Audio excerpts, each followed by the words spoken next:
Sahanau bhunaktu Saha Viryam Karavavahai Tejasvinavadhitamastu ma vidvishavahai. Om Shanti Shanti Shanti. Samasta Jana Kalyani Niratam Karunamayam Namami Chinmayam Devam Satgurum Brahma Vidwaram Satgurum Brahma Vidwaram. Let us chant from the beginning. Annamayadhannamayam. Annamayadhannamayam athava Chaitanyameva Chaitanyat Dvijavara Duri Kartum Vanchasi Kim Bruhi Gaccha Gaccheti Kim Gangambuni Bimbitembaramano Chandala Vati Payaha Pure Chantaramasti Kanchana Ghati Mrutkumbhayor Vambare Pratyagvastuni Nistaranga Sahajanandavabodham Budhau Viproyam Shwapacho Yamityapi Mahan Koyam Vibheda Brahmaha Jagrat Swapna Sushuptishu Sputatara Yasam Vidujrumbate Ya Brahmadi Pipilikanta Tanushu Prota Jagat Sakshinim Saivaham Nacha Drushyavastviti Drudha Prajnapi Yasyasti Chet Chandalostu Satudvijostu Gururityesha Maneesha Mama Brahmaivahamidam Jagatcha Sakalam Chinmatra Vistaritam Sarvam Chaitanya Vidyaya Trigunaya Ashesham Maya Kalpitam Itham Yasya Drudhamatis Sukhatare Nitye Pare Nirmale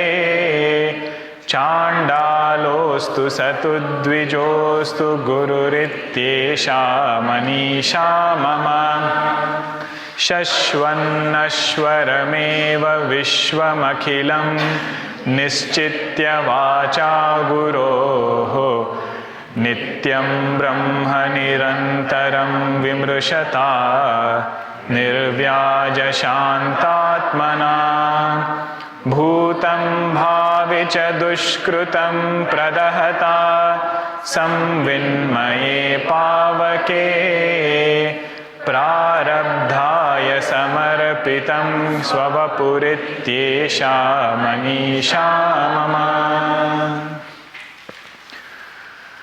These verses of Maneesha Panchakam are very beautiful for meditation.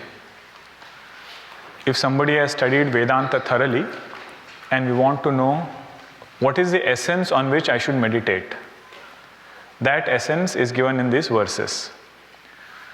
The first verse spoke about Prajnanam Brahma, the Mahavakya.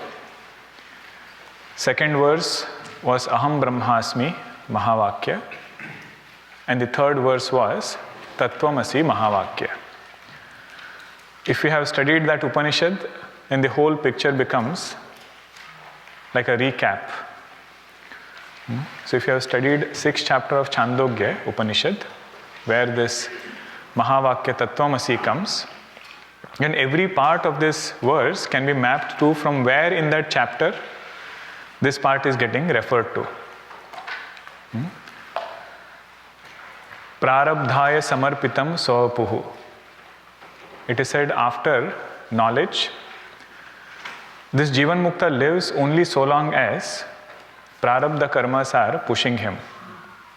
Tasya tavadeva chiram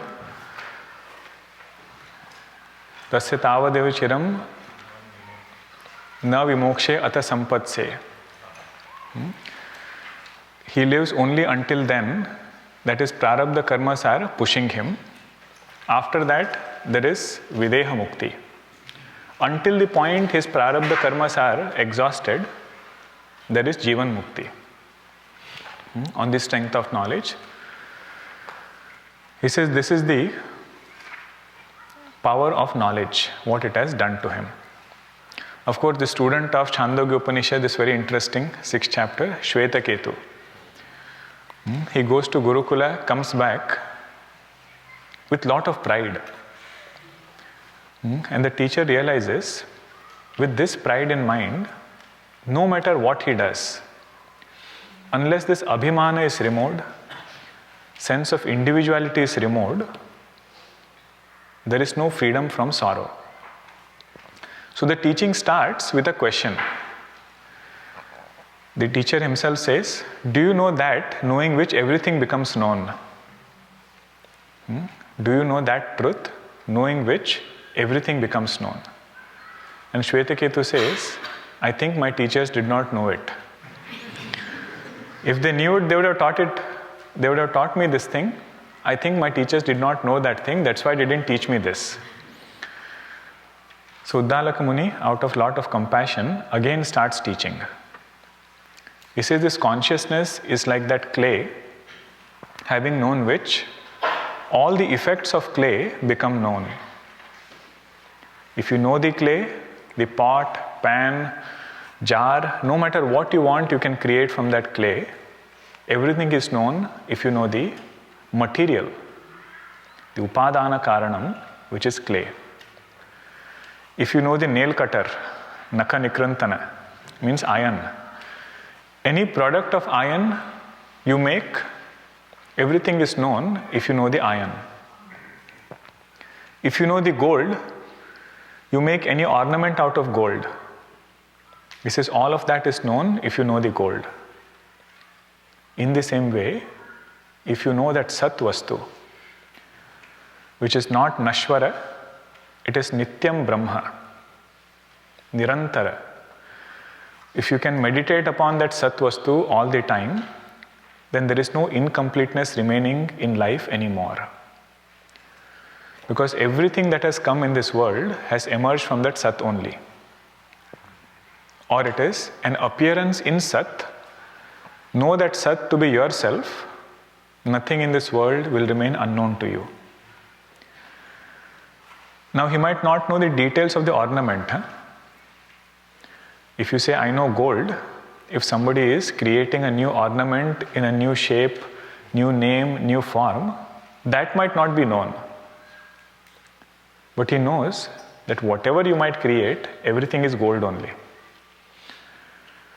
In that way, if somebody is able to abide in that consciousness as one's own nature, nothing of this world, which is a superimposition on this consciousness, becomes fascinating to him.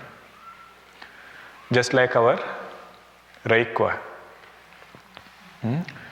That king is surprised. He says, I have so many things, yet my discontentment has not gone away. He says, you are caught up in names and forms. There is no end to this variety of names and forms. It will keep multiplying, it will keep growing. With that, we cannot quench our thirst for happiness. So the only way is know the substratum and know that substratum to be yourself. This is Chandogya Upanishad, 6th chapter. And in this Mahavakya comes Tattvamasi. Means that Sat from which this creation has emerged, O Shvetaketu, that Sat you are. Tat Sat Tvam Asi. And this he doesn't understand the first time, so he asks again. And every time Upanishad Rishi brings a new example to show how we have emerged from that same Sat, but having forgotten this fact, we get carried away with names and forms. Last Thanksgiving camp, which chapter did we study? Chandogya Upanishad, 6th chapter. If you attended last Thanksgiving camp, it was online. The entire chapter was based on this Mahavakya is the theme, Tattvamasi.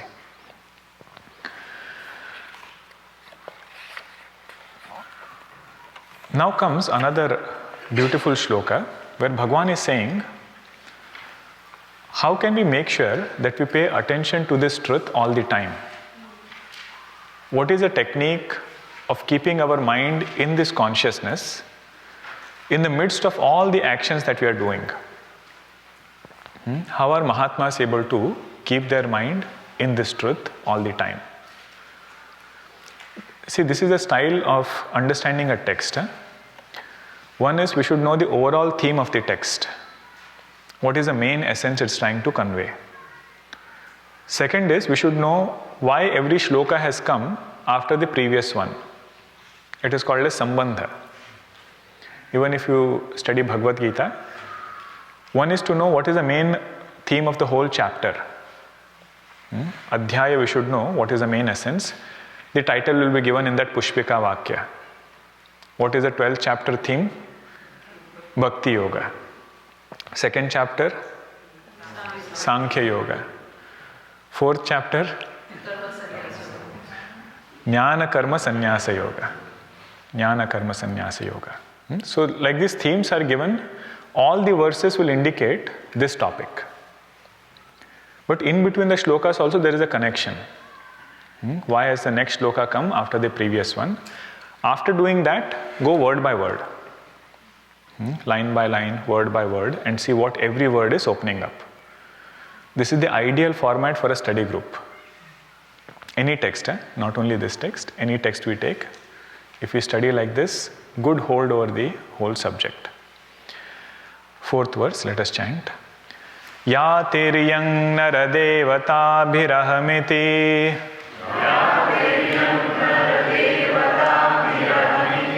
antasputa gruhyate yadbhasa hrudayakshadeha vishayaha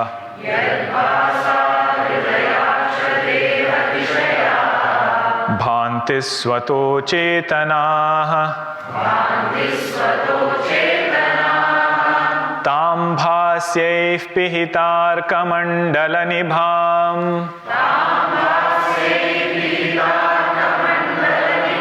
spurtim sada bhavayan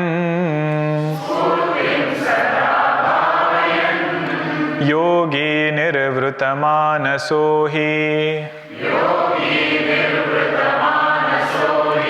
Gururityesha Maneesha mama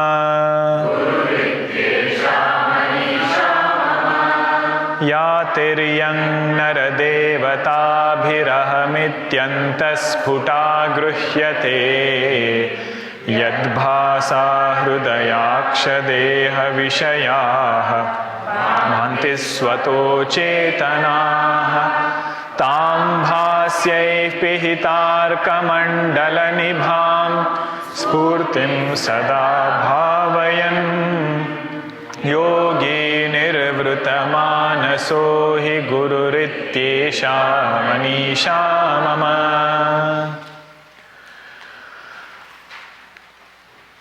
Ya tiryang nara devatadbhihi. Between Tiryang. Tiryang means animals.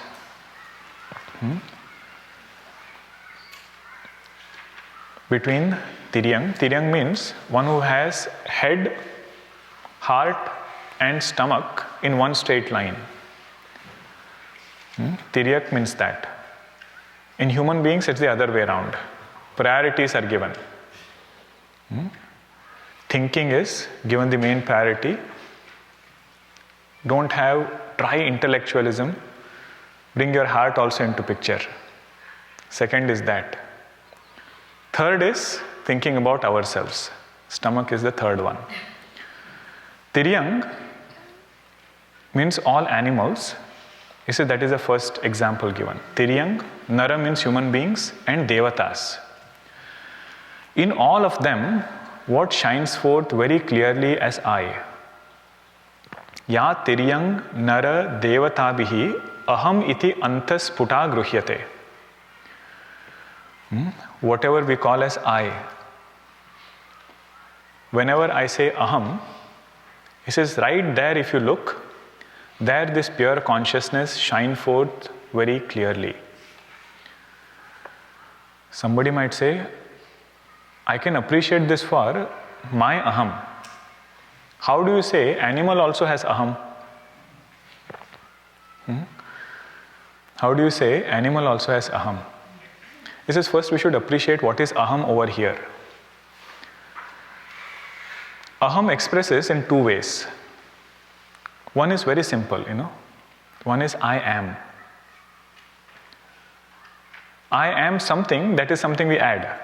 I am a man, I am a woman, I am awake, I am asleep. I am, after that, different things we keep adding. But I am part, that is this aham. If you remove the conditionings, from this aham, what remains is pure consciousness. This is a challenge of Vedanta. Try to say aham devoid of conditionings. Don't take support of body, don't take support of mind, don't take support of intellect. Means don't define yourself with respect to body, with respect to mind, with respect to intellect. Then see what remains. On that we have to meditate. That aham, which is devoid of conditionings, is present right there where there is conditioning. We don't have to look somewhere else. What I think as a finite individual, that finitude is coming only because my attention is on conditioning. Just like the infinite space starts thinking itself to be the pot space. Remove the pot, don't break the pot. Just remove attention from the pot and then try to see whether pot space is different from infinite space. There is nothing called as pot space. There is only infinite space. Only when attention is on pot, that infinite space comes to be called as pot space. So we are familiar with the conditioned I, which we call by this name, which takes different roles of being the doer and being the enjoyer, or experiencer you call. Doer, experiencer also, don't make it very technical. This desire to respond to the world is called as doership. Desire to respond to the world is called as doership. See, whenever we say karma in Vedanta or Kartrutva in Vedanta, sometimes we feel Kartrutva also is some other thing. No, it is right here. This very thought that I am speaking is Kartrutva. The very thought that I am listening is Bhogtrutva. It is experiencerhood. This itself, right there where there is Kartrutva, where there is Bhogtrutva, right there is pure consciousness. Aham identified with this conditioning becomes finite. Infinite aham identified with conditioning becomes finite. So Kartrutva, Bhogtrutva, we are familiar with, the conditioned aham. But right there, what we find is infinite aham. This is that example of Avacheda Vada. I heard there was a question in many study groups about Pratibimba Vada and Avacheda Vada. Does one lead to the another? Or is one Vada better than another? Vada is always a technique to reach to a point. Every Vada will have its own strong points. Every Vada will have its own limitations. So we cannot say one is better than the other. It is just like saying, is it better to eat sitting inside Annakshetra, or is it better to eat outside on the wooden tables outside? We say both of it because there will be some plus, some minus. The main thing is we should eat. So Pratibimba Vada will also take us to non-duality, Avacheda Vada also will take us to non-duality. The benefit of Pratibimba Vada is we can explain how that one consciousness appears as many. And how that consciousness is self-shining. How that consciousness is self-illuminating. Sun example is the most perfect example for that. There are many layers. I'm not going into that discussion. Kenopanishad, we have been seeing that. How doership of the world gets superimposed on the sun. Just like that, doership of conditionings gets superimposed on Atma. So Pratibimba Vada example will help us in those facets. What is the limitation there? Sun is somewhere, reflection is somewhere. So we should not start thinking consciousness is somewhere and reflection is happening in this mind. By the way, mind is not in body,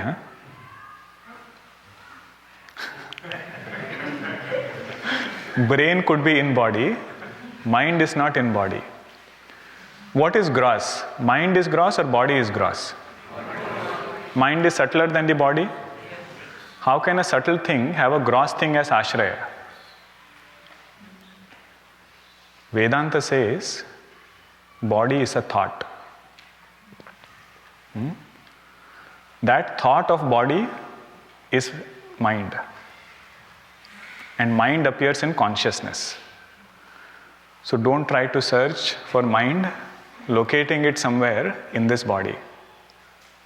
Brain is there. Brain is part of physical body. It is Sthula Sharira. But mind is subtler than that. So body also is a thought. Vritti. So we think sometimes that consciousness is somewhere and it is reflecting over here. So not in that way. So that will be one drawback, that will be one limitation in the analogy. And more we appreciate that, more we can benefit from it. And of course the sadhana pointers are there. That is the most important benefit of Pratibimba Vada. How should the reflection be? Jeopardy question was there, right, yesterday. Satchit Ananda getting reflected in pure mind. Now come to Avacheda Vada. The benefit of Avacheda Vada is, right there where there is pot space, there only there is infinite space. The very concept of pot space comes because of attention on pot. So the very concept of individuality comes due to identification with conditionings.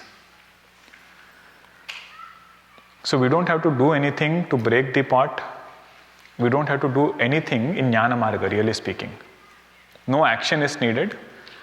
Only understanding is required that I am this infinite consciousness, not this conditioned consciousness. Why am I appearing to be conditioned?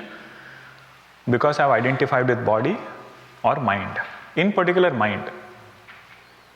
That is what brings conditioning in us.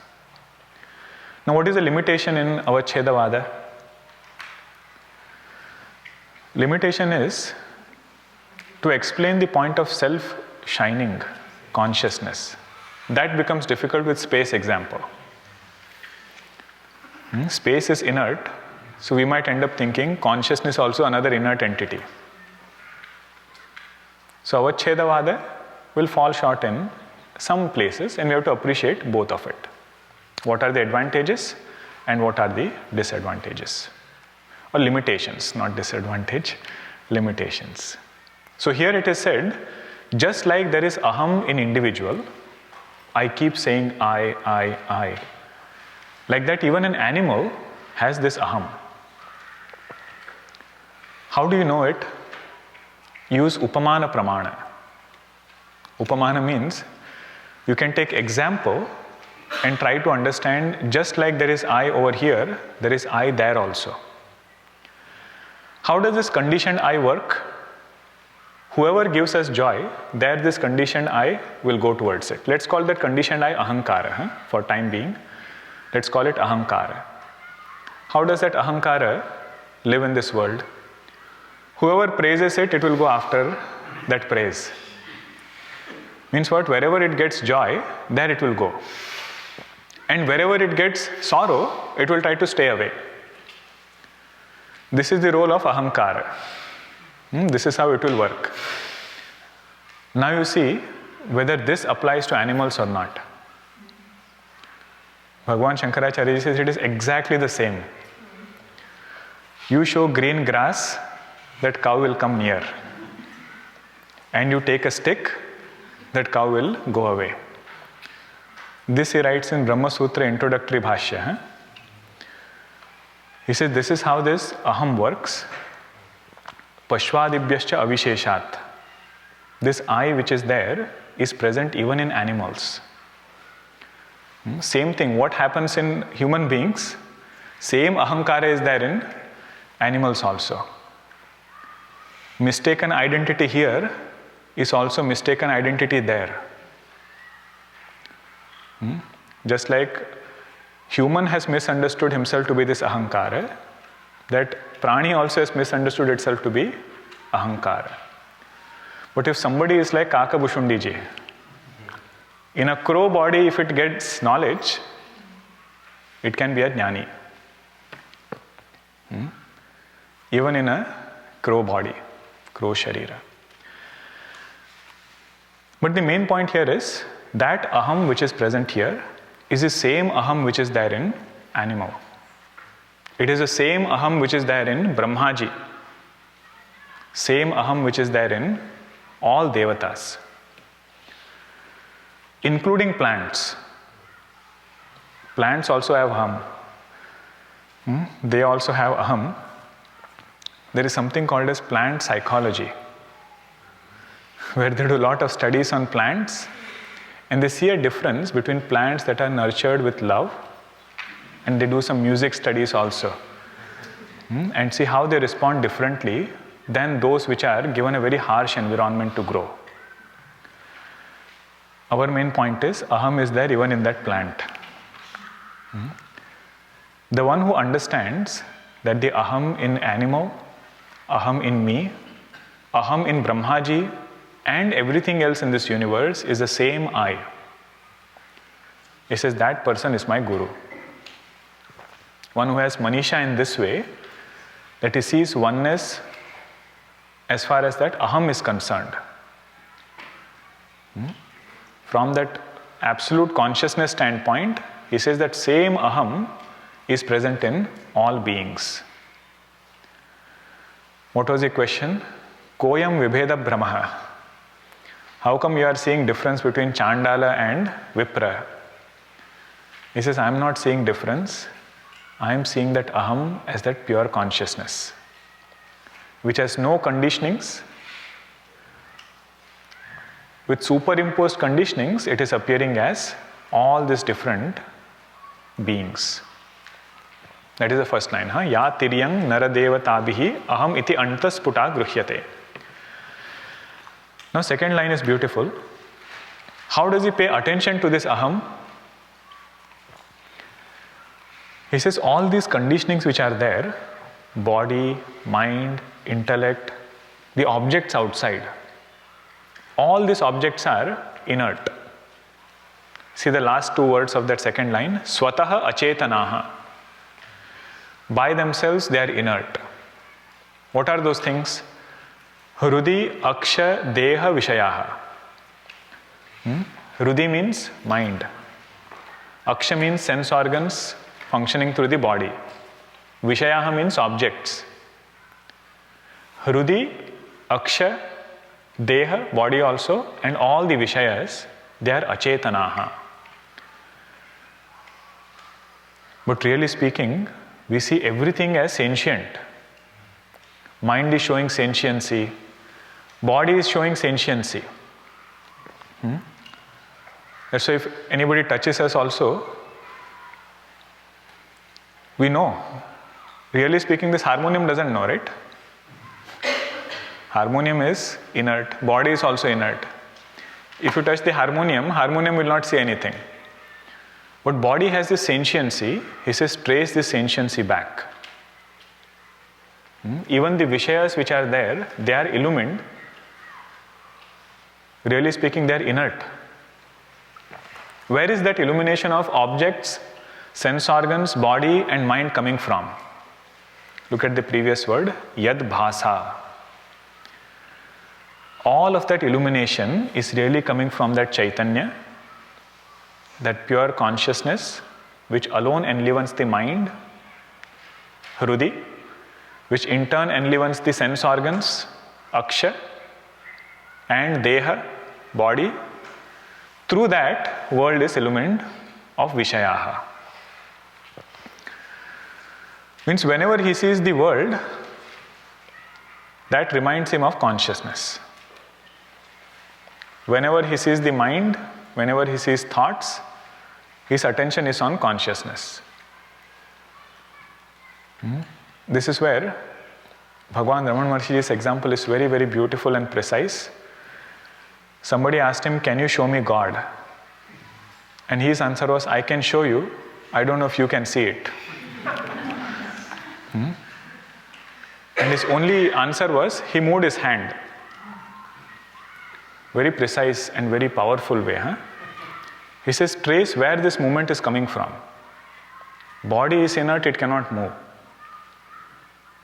So he says this ahankara or mind is enlivening this body.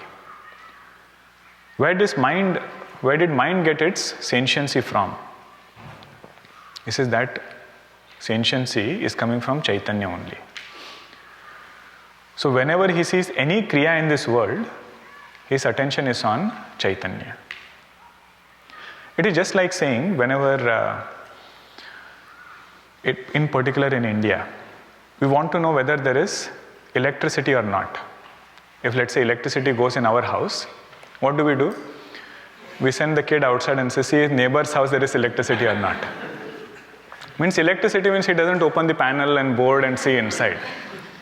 He just sees whether light is burning. If there is light, means electricity is there.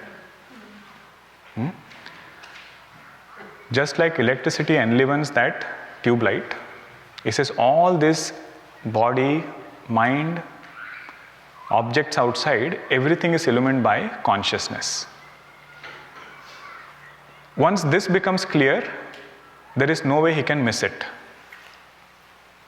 Because morning till evening, all transactions are happening through these instruments only. Right? And if we search for consciousness outside, we will forever keep searching. You know that story, right? Bhagwan said, these human beings, they have this tendency to keep seeking outside. Where can I go and hide so that I can stay at peace? Nobody should come and disturb me. Somebody said, depth of the ocean, if you go, you will be peaceful. He said, no, there also they will come. You go to Swargaloka, there also they will come.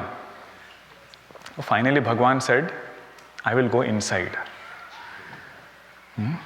There it is one place where they will not search. They will never search because this is one manufacturer's defect. Kathopanishad it is said, Paranchi khani vyatunat swayambhuhu. The blame is put on Brahmaji. Vyatrunat swayambhuhu. When Brahmaji made sense organs, he always made them facing outwards. Paranchi khani. It will keep searching for this joy somewhere else. It will never turn towards the source within. But there are few people who can bring about a pilgrimage in their life. What have they done? Kaschid dhiraha pratyagatmanam aikshate. Means they have turned inwards, they have become avrutta chakshuhu. That is one insignia of a pilgrimage spot, in particular river. Puja Gurudev would say this, wherever river turns towards its source, that is a holy spot. That day when we decide to turn inwards, that day is really the start of our spiritual journey. There was an elderly Mahatma Ji. They were celebrating his Jayanti He said, how old are you? He said, 15 years. 15 years. He said, Mahatmaji, you need a stick to walk. How come 15 years you are? He said, what to count that life when we were seeking something outside? Sadhana started after I became sadhaka. And one insignia of a sadhaka is, he is searching within. So much so that he strives to resolve all challenges in life with the support of knowledge. If there is any challenge with respect to Vishayas, any challenge with respect to mind, body, everything, very little effort he puts in really solving at that level. And also he knows very thoroughly, very clearly, that by addressing things at Vishaya, body, mind level, there is no permanent solution. Just like rolling up that sky, putting it under the armpit, there is no permanent solution in the world. The day the quest goes towards that source, that is the day when he starts his spiritual journey. How long it will take to abide? Bhagavan Krishna, very diplomatic. He says, not too long. Not too long. But at least we should seek in the right direction. In the right direction. That he is able to do. Yad bhasa hrudayaksha deha vishayaha bhanti swataha achetanaha. Now an example is given. Tam bhasyaihi pihita arka mandala nibham. Mandala nibham. Nibham means just like. Just like when the cloud covers the sun, tam bhasyahi pihita arka mandala nibham. Pihita means covered. Arka mandala nibham means sun is covered by the clouds. Just like that. Even in that case, what does a knowledgeable person say? The very fact that I am seeing the cloud means sun is already shining there. The very fact I am seeing the cloud is because of the sun only. So sun is really not covering the cloud. The cloud is not covering the sun. The very fact I am seeing the cloud means sun is there. Means he can meditate upon the sun looking at the cloud. Meaning what? He can meditate upon consciousness looking at the world. He can meditate upon consciousness looking at his body. He can meditate upon consciousness looking at thoughts. It is just like saying, I am able to see the object, but I don't know whether my eyes are open or not. The very fact I am able to see the object means eyes are already there. So perception of the world, which previously was a bondage to him, now it becomes the address of consciousness. Address means what? That will lead him to consciousness. He says, enlivened by what am I talking? Enlivened by what am I listening? Enlivened by what? I am doing all my actions.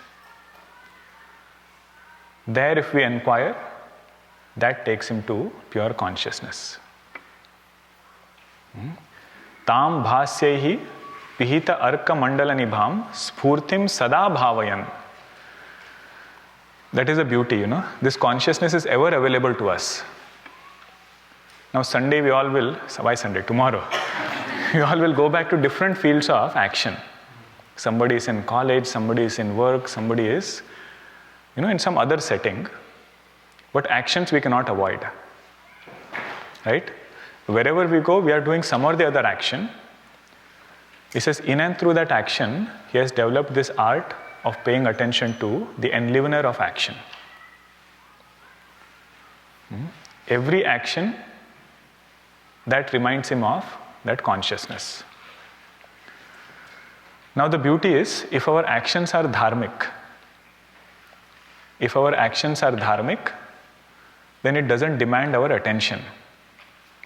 Means after that action is done, we can conveniently forget it. That is where dharma will contribute in our jnana nishtha. Take any value for that matter, the more we hold on to values, easier it is to forget vyavahara. Best example is satyam and asatyam. Hold on to satyam, mind becomes very light. We don't have to think again, what did we say to one person, what did we say to another person. I hope both of them don't meet each other. But one small asatyam comes, that attention on the self is a far-fetched dream.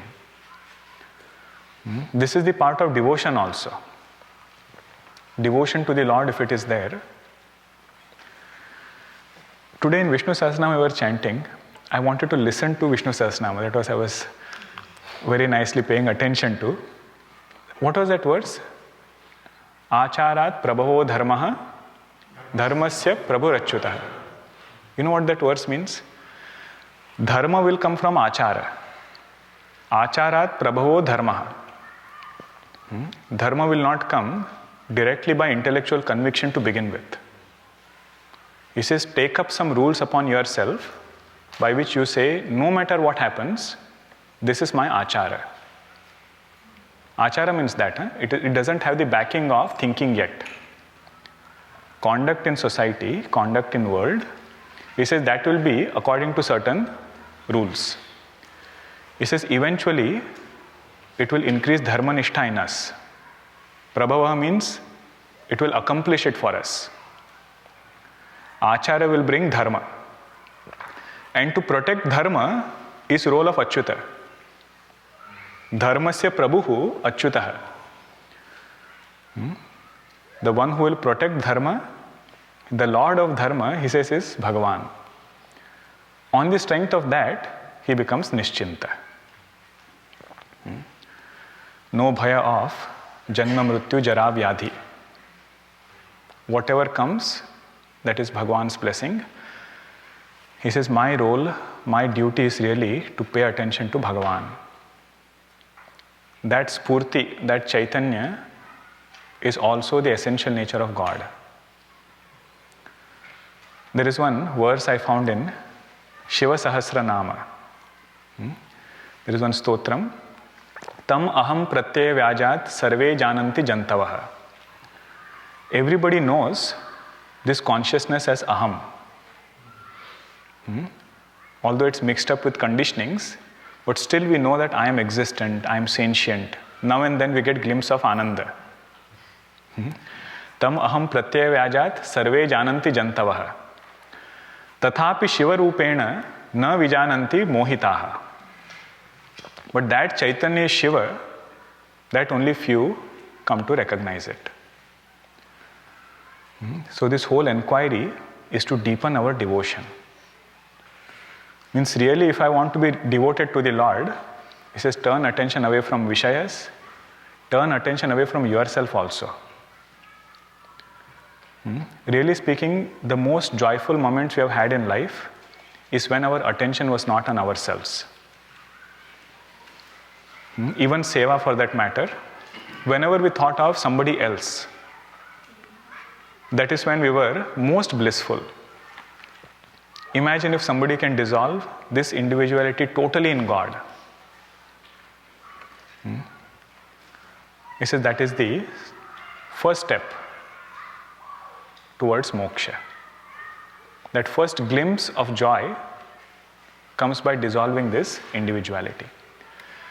Then if somebody can understand that aham is really speaking Shiva, that aham is really speaking Bhagavan, he says that is the supreme most knowledge. But remember, this is Vedanta in a nutshell. You will be able to take only one statements. Elaboration of it will be in several other texts. Systematic study of Vedanta. Tam bhasyehi pihitarka mandala nibham spurtim sada bhavayan yogi nirvrita manasaha. That yogi who is able to put his mind in this moksha sukham, that joy of moksha, nirvrita manasa means that, who has put his mind in this truth, Manasaha hi guruhu iti esha manisha mamaha. That yogi is my guru. This is my firm conviction. So this verse pointed out at the fourth Mahavakya, Ayam Atma Brahma. This Atma which is shining as Aham in all Tiryag, Nara and Devata, it is the same Aham which is infinite. That Aham which is shining forth here, Ayam Atma, that Aham alone is infinite consciousness. Okay, so this was the fourth Mahavakya. We have one more session and one more verse. Okay, so we'll complete it tomorrow. We have a few questions here that we will take up now. Om Purnamada Purnamidam Purnat Purnamudachyate Purnasya Purnamadaya Purnameva Vashishyate. Om Shanti Shanti Shanti. Shri Gurubhyo Namaha. Harihi Om.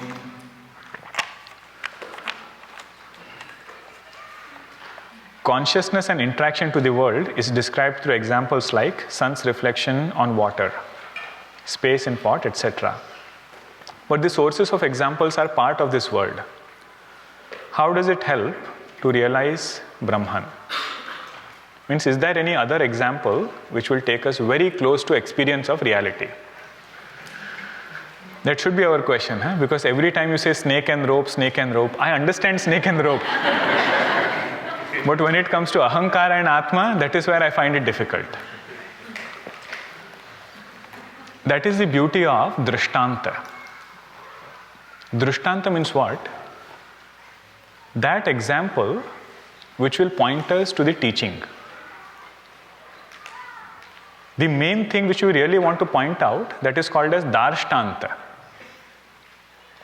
Darshtanta. Drishtanta means example which will point out. And there will always be some limitations in the example and what you really want to point out. If it is the same, then that thing will not be called as example. Right? If I say, I'm confused about brown color. Can you show me something which is brown? And you say, here, this is something which is brown. So example cannot be the same thing which I want to know. So you will say, okay, this book is there, this is brown color.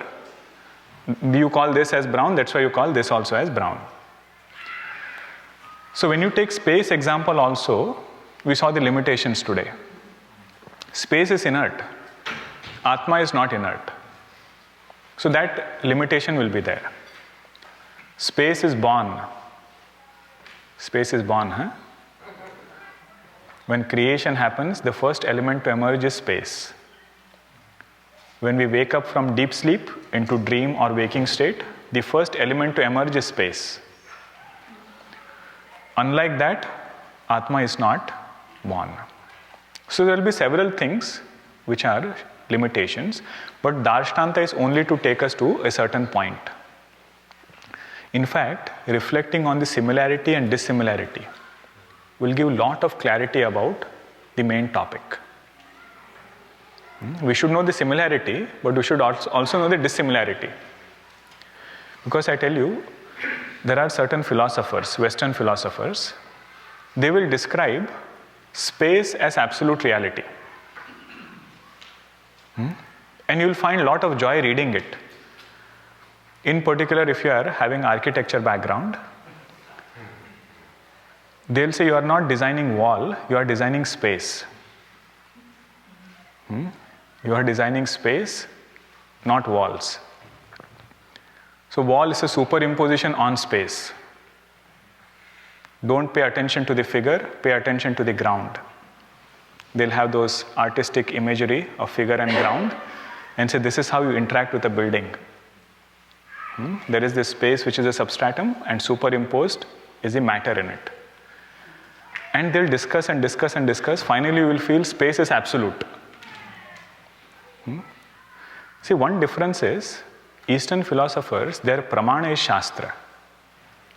Although they might write compositions and texts and one after the another, long works.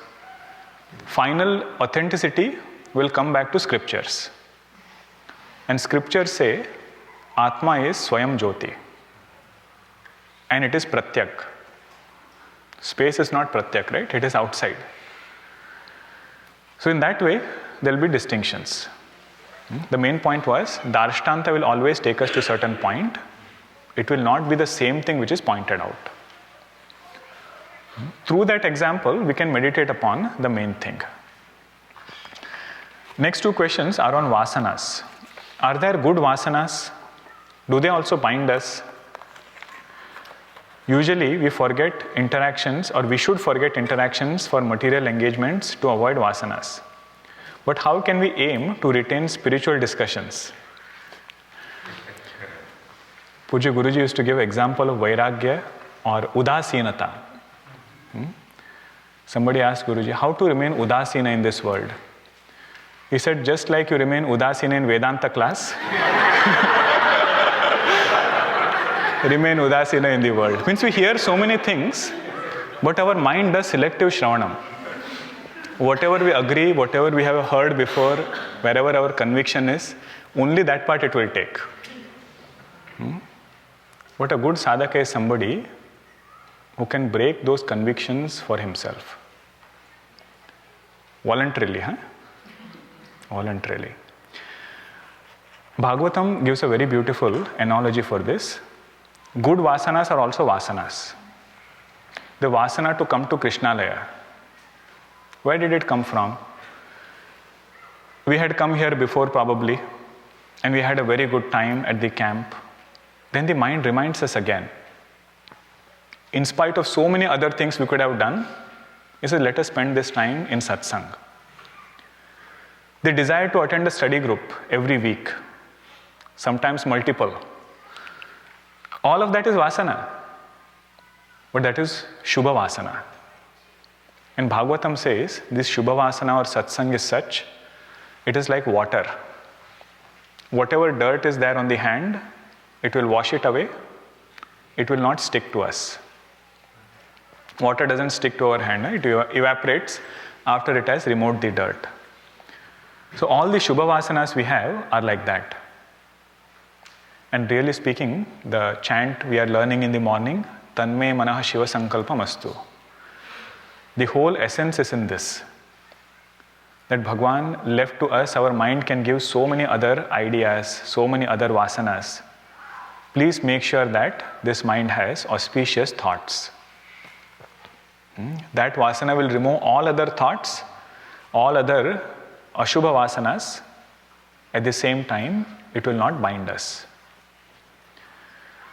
Now you see, the beauty is, how did vasanas gain root? Did you discuss that question today? You didn't reach that point, huh? How do vasanas gain root? Repetitive thinking and acting upon it. Ashubha vasana gains root in this way. Good news is, Shubha vasana also gains root in this way. Good desires, good vasanas, if we keep thinking about it, even when you are doing your regular work, Vedantic thoughts will interfere. Gurudev would say, if somebody wanted to be a musician, really involved in music, his second nature is music, and he ends up being a doctor. Even while doing surgery, he'll hum. He says that vasana is so strong, that person is in pain over there, and this person is nicely humming a song and doing that surgery. He says, like that, Vedanta will become our second nature. So in and through all our activities, we can find out, or we can carve out that time for this chintanam. And that vasana, once we take action, just like in Ashubha vasana, once we have taken action, it got stronger. Here also when we take action, means we start doing some sadhana, sign up for some study group. The coordinator will make sure that they call you every week and keep asking you, "Arey, you didn't come last week, what happened?" Then you are forced to come. But once we get the taste, then it continues. So same thing there also. Shubha Vasana is also increased by repetitive thinking and taking action. Sometimes we have so many good vasanas, so many good thoughts, so many good goals, but we never end up taking any action. Best example I find is to learn Sanskritam. You ask people here and say, what is your opinion about Sanskritam? Oh, it is Devavani. We have to protect that language. It is something that all of us should learn, our children should learn. You say, there are so many classes, why don't you sign up? I've been thinking about it. New Year resolution. So taking action is the first step in strengthening those Shubha Vasanas. If you want to start Japa Sadhana, start doing 1 round of Japa. Any mantra, don't wait for auspicious time, auspicious mantra. Gurudev would say, you are the one who is giving power to that mantra.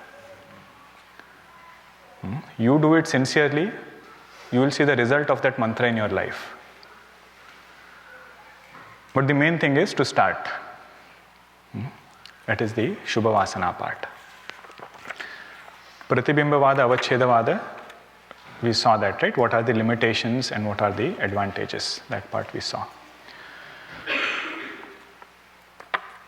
Can we say that Brahmakara Vritti is the only Vritti Jnanam that comes but does not go and results in Kutastha Jnanam?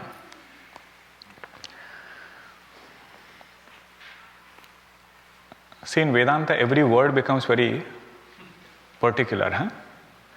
Brahmakara Vritti will come and Brahmakara Vritti will go, just like any other Vritti.